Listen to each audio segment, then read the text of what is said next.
who were all created by one eccentric Dr. Moreau. Moreau. Sorry, Moreau. Oh my gosh, I was doing that when I was typing Monroe, and I was so mad at myself, and I kept on having to go back and be like, Moreau.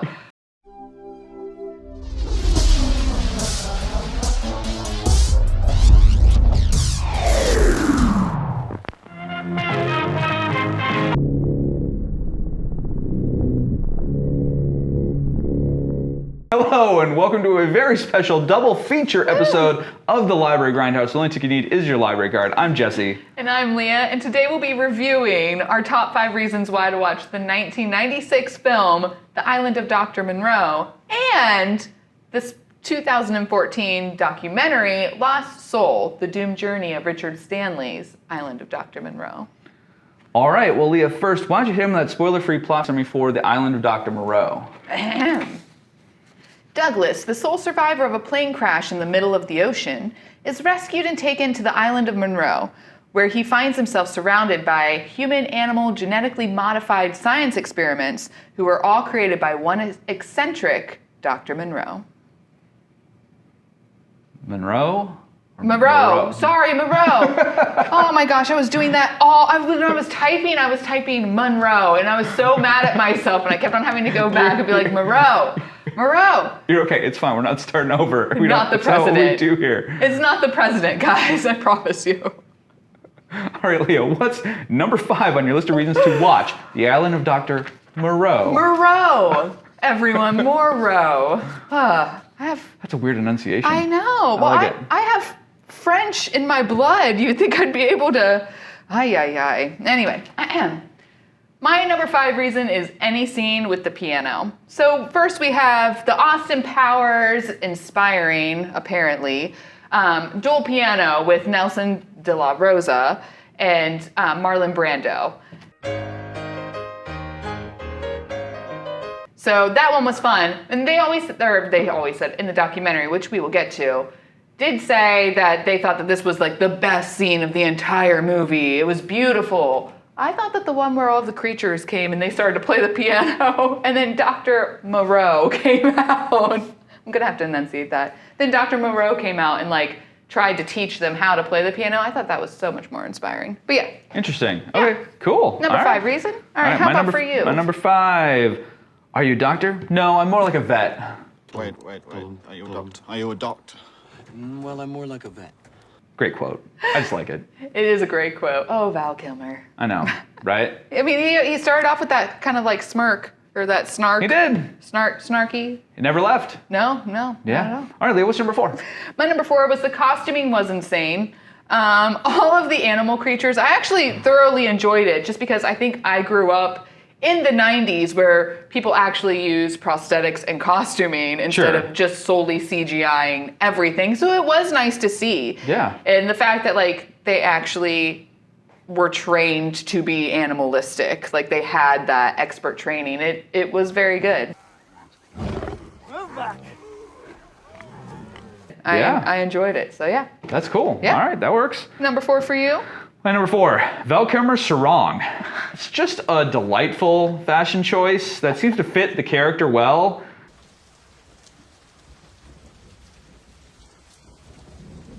And his impeccable Brando interpretation. Lest they trample them under their feet. And then... Impersonation. I really dug it. When that scene came on, I thought it was Marlon Brando. I thought it was a ghost scene. And I was like, oh, okay. So now he's starting to see Marlon Brando's father figure talking to him. No, it's so good. It was really good. Kudos to Val Kilmer for that. It's worth watching the movie just for that. Absolutely. It's amazing. That was spot on. So yeah. And the sarong. Yes, Can't forget the sarong. Anyway, number 3, Leah. Number 3 is Marlon Brando / Dr. Moreau's headdresses, or however you want to call them, throughout the movie. He had a different headgear, whether it was a wrap, whether it was an ice bucket. And, the one time that he didn't wear it, something bad happens. True. So... Yeah. Should have kept some on his head. Yeah. I mean, I think that's the takeaway to this whole movie is make sure to have your head covered. Yeah, and The Godfather, you got to watch out for oranges. Yeah, For this movie, wear a hat. Wear a hat. That's wear a it. hat. Yep. It's a good idea. Nice. I like it. What's your number 3? Then number 3. The whole trial scene. I'm kind of fascinated by the weird Planet of the Apes thing that they have going on the island. I thought that was really interesting and kind of cool. That law has been broken. None escape. They didn't have to do it, and I thought it kind of worked. Yeah. What was the law sayer? I always want to say the soothsayer, but that's not right. Yeah, it's sayer of the law, speaker sayer of the law, something along those lines. Yeah. I was just like, oh, what is this? It's an interesting society, and I guess it's kind of a more mythology that Moreau has built up with them to kind of feel like they have some kind of autonomy, and yet they're still always under his control. Under his control, which is interesting. Yeah. But yeah.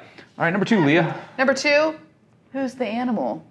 The line, just who's the animal? It sums up this movie perfectly. Yeah, it's on the nose, but Extremely thought-provoking. Just as soon as that was said, I was just like, ooh. And it's said by one of the creatures. Yeah. So that's what makes it kind of like, oh, you're right, unsettling. Just opens up a whole new world with this movie instead of it being something like goofy and fun, which it is. It is very goofy and fun. And, it's campy. But it was just like, okay, there is more to it. Now, whether or not it was the film or it's the actual novel, The Island of Dr. Moreau, which I'm assuming it is the novel. I have not read it.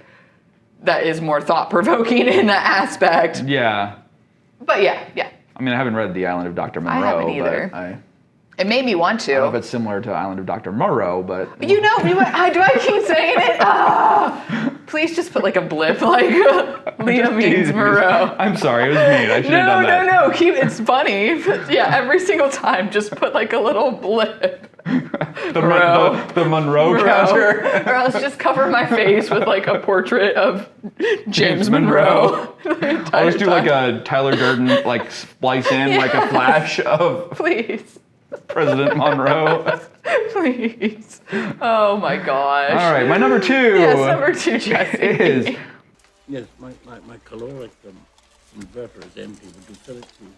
so the ice bucket and every other wild thing Brando brought to this movie. I mean, he is worth the price of admission, which with Hoopla is free with your card. Hey. So yeah, highly recommended just for Brando. Just like, I'm gonna do what I want. Yes. And what he wants is crazy.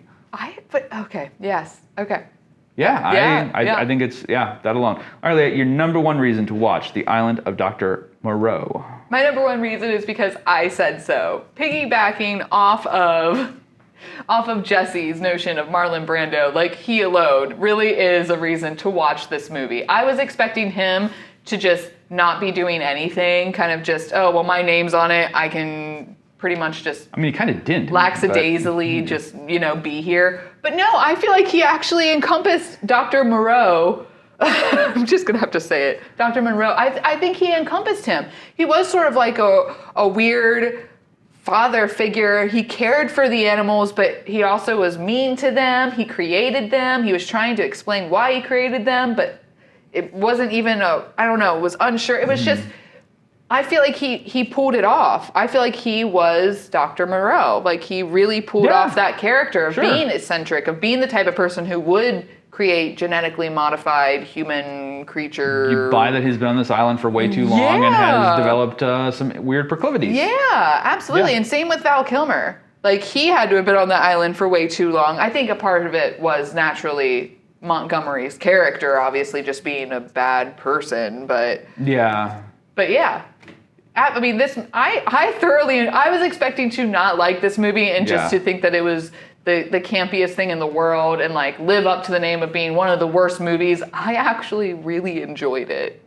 Well, I'm glad for that, Leah. Excellent. Yes. Take that for what you will. I would dial back your expectations. Because even though my number 1 reason is also because I said so, Brando Kilmer off in Bizarro Land. So if you think that's interesting, there you go. There's pretty good makeup effects. Like the creature design is really awesome. Ron Perlman's making it happen under that makeup as usual. Like I forgot he was even in it until like at the end credits. And I'm just like, oh, I forgot. I kept calling him Earl Perlman. Dang nabbit. I did. I was like, Earl Perlman. I love it. What's his name? And I was like, the only thing I can Ronnie think of Perlman. now No, is Sons of Anarchy with him and just... But yeah. I mean, Fairuza Balk at her mid-90s peak. I mean, I mainly saw her in The Craft and The Waterboy, but and I guess American History X, I saw that once, but anyway. And David Thewlis, pre-Harry Potter, Professor Lupin, his own self, is the main character, at least the entry point character into this movie. And so there's a lot to recommend, at least a single viewing of this movie, so you might want to give it a shot. Yes, absolutely do it. I mean, it's very crafty. I was going to make that joke. Crafty, oh my gosh.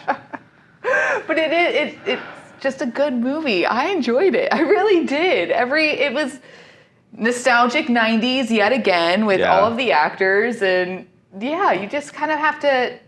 I mean, Stan Winston's team brought to life these creatures, and he's a legend, and they brought it. I mean, they really brought it. And the setting was beautiful too. I mean, you're on a tropical island, so obviously, but technically, like a part of Australia, they made look like an island. Like an island, but still, I really enjoyed it. Awesome. Very cool. So yeah. Well, Leah, if you're ready, why don't you hit... Well, are we pretty simpatico on this one? I think so. All right, cool. I think so. We won't have a winner on this one. I wouldn't have been able to watch this without your recommendation to watch it. So I don't know if it was a recommendation. It was a recommendation. We might have something to talk about because I really want to watch the documentary, which... Let's get to the documentary, shall we? Yes. All right, Leah, why don't you hit him with that spoiler-free plot summary for Lost Soul, the doomed journey of Richard Stanley's Island of Dr. Moreau. This in-depth behind-the-scenes documentary provides insight into the horrible, tumultuous, and downright crazy events that surrounded the 1996 film adaptation of H.G. Wells' The Island of Dr. Moreau. And you get a glimpse of the original director, Richard Stanley's vision of the movie. All right, now so for the documentary, let's change things up and give our top 5 facts from the documentary. Does that sound good? All right. Absolutely. All right, Leah, what's your number 5 fact from this movie? Marlon Brando's look was completely unscripted. He rode in with white paint on his face and like a just white shroud. Was it like a Jeep thing, but he still had like a random. It gave you the idea that they were carrying him like on like poles or something. Yeah, but he was in a Jeep. Yeah, he's in like kind of a Pope-mobile sort of thing going on. Yeah, just Marlon Brando going a little bit crazy on set, and just his reasoning behind it being, this movie's insane and I'm already getting paid. So. Yeah, it's like, I might as well have some fun and go along with this insanity that is everywhere around me. Which, personally, I think it worked. But I'm sure that the actors and the directors, plural, kind of, well, really only one at the end, but... Right. I mean, he had a rough time. And Brando was going through absolute heck, because, I mean, his daughter had just died, and... he almost wasn't going to, it seemed like he wasn't going to do the film. But, so not to necessarily excuse his behavior, but it's one of those things where he was going through a lot. He was going through a lot at the time. Yeah. But even down... And then he has to come and make this movie with people dressed up as creatures, and it's just... And life on the island was...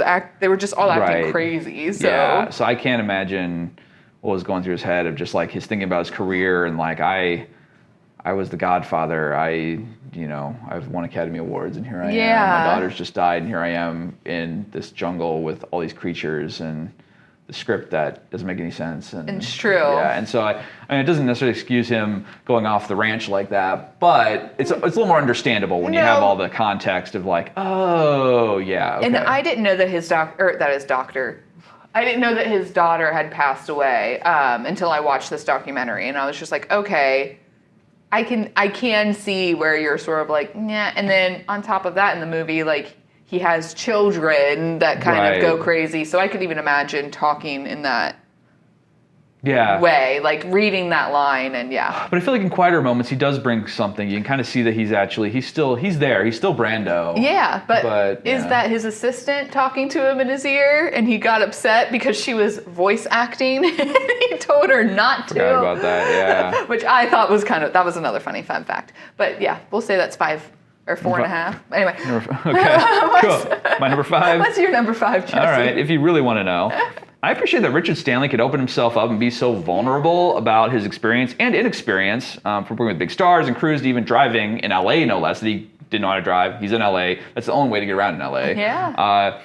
On this Doom project, like, it's one of those things where I don't know if I was involved with a catastrophe this huge that I'd be able to own up to anything about it. Well, you know what? He stuck it out, like, during the production far longer than I think I might have. Kind of. Did he? I mean, I think he shut down.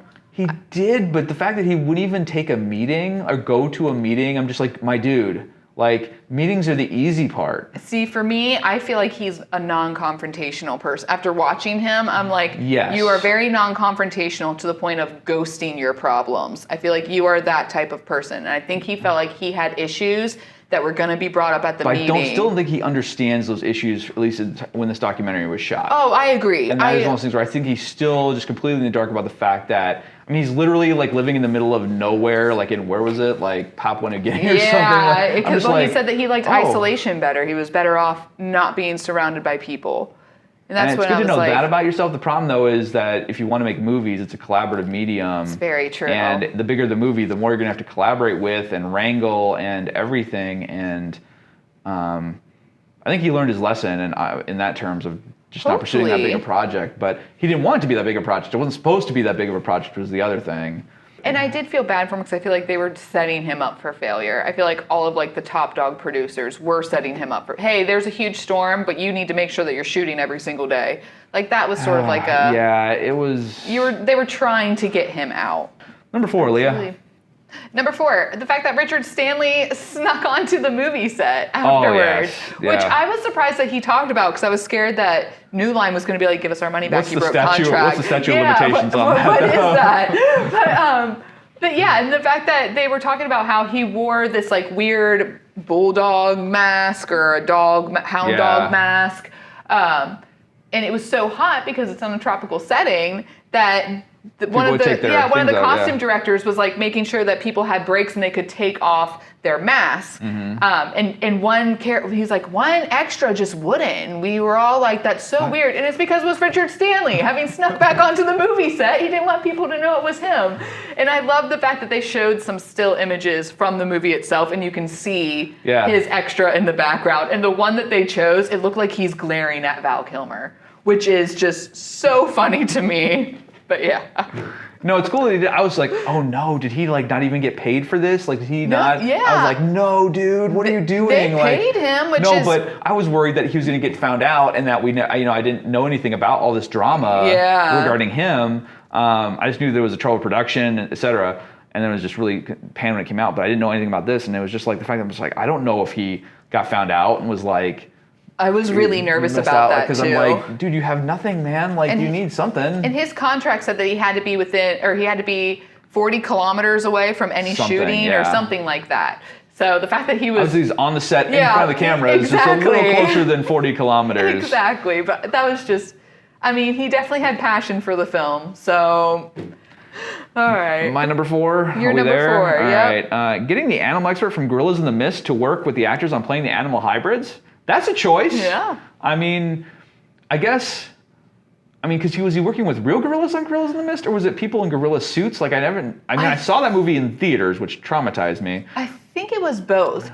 But the guy was so into his job that it was kind of inspiring, really. A little bit. Like, his gorilla, roar, growl thing was like, oh my gosh, dude. Like, well, and even, he was like, I had him hunch over and do this. And I was just like... You? Okay. The guy who worked on Gorillas in the Mist, I just would not be my first choice for these hybrid animals, none of whom look like gorillas. No. And I feel like I feel bad for the extras. I guess there weren't really extras, but the hybrid animal performers. Yeah. I mean, they were like... But they... dragged along for months. Exactly. I feel like they didn't know what was going on, but they did a terrific job. They got per diem every day and were blowing it on race car tracks and things and all kinds of crazy stuff. Because they just were sitting around all day. Yeah, and they were like, oh, we're supposed to be here for what, 3 months or 3 weeks or something like that. 6 months or something crazy. It's wild. All right, Leah, number 3. Number 3. Richard Stanley either telling locals or the locals hearing him. I kind of was a little confused as to what.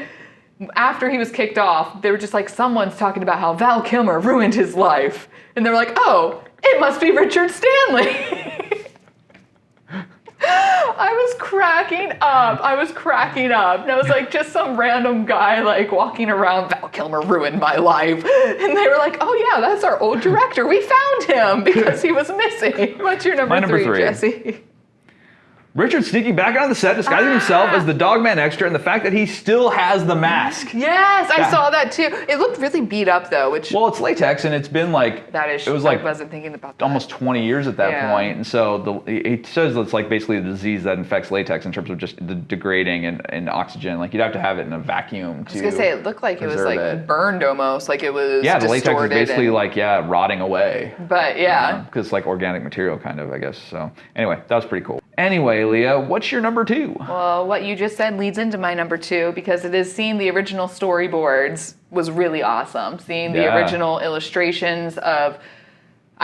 Who did he draw them himself or did he get? I worked thought he with said an he got artist. He worked somebody. with an artist, yeah. But I mean, even like just seeing what his vision was Mm-hmm. and seeing it out on paper was pretty crazy, and it made me want to watch his version of the Island of Dr. Moreau so bad, so bad. I want to see what he was going to do with it. If like everything was good. If Val Kilmer still was playing Douglas, which was the original, Right. if you know what I mean, if Marlon Brando hadn't had a rough time right before And actually believed the film in the and believed in the movie, movie yeah. and liked the I script. think he did when Stanley was linked to it. I think so too, which I thought was so weird that whole relationship happened where Marlon Brando I think really he was just liked. interested, like, this guy's wild. Like, what's he Yeah. going to do? This could be exciting. This could be interesting. This could be new. Well, I like, think it's because Marlon Brando's a little wild. So I Yeah. think like it was like two eccentric people Because like in he a room wanted to make together. this crazy, probably would have been R NC-17 like movie about Yeah. this whole thing, just a bunch of insanity, and like this actually could work. What's your number 2? I was doing my number 2. All right, cool. Seeing Nelson de la Rosa on a Spanish daytime TV show and flying to the Dominican Republic to cast him to find out he's a huge celebrity there. Yes. That was really fun. And then Brando falling in love with him, forcing them to put him in every scene with him with the same outfits, which turned Nelson into a jerk while at the same time he's going out to clubs with everyone and being the most popular person there. However, people had to dance in a circle around him to make sure he didn't get stepped on. You can't make this stuff up. Like, it is... My favorite tidbit about him was the fact that his sister was the translator and she wouldn't translate some of the things that he said because they were a little risque. Arlie, your number 1 reason to watch Remember Lost the Soul. reason? I said so. This documentary had a little bit of everything about the film. After watching it for the first time, after watching Island of Dr. Moreau for the first time, and then watching this documentary, it kind of blew my mind because I watched the movie with fresh eyes. I actually enjoyed the movie. Jesse had told me that it was crazy, like the filming of the movie, so I knew that something like just strange things happened, but I did not know it was this extensive, down to people, family members dying, to there being tsunamis, to a director not taking meetings, to witchcraft, to all of the animal actors. I don't know, that makes them sound really bad, but all of the creature actors, whatever, just partying on set and not caring after a while because they'd been there for so long. I mean, it was all just...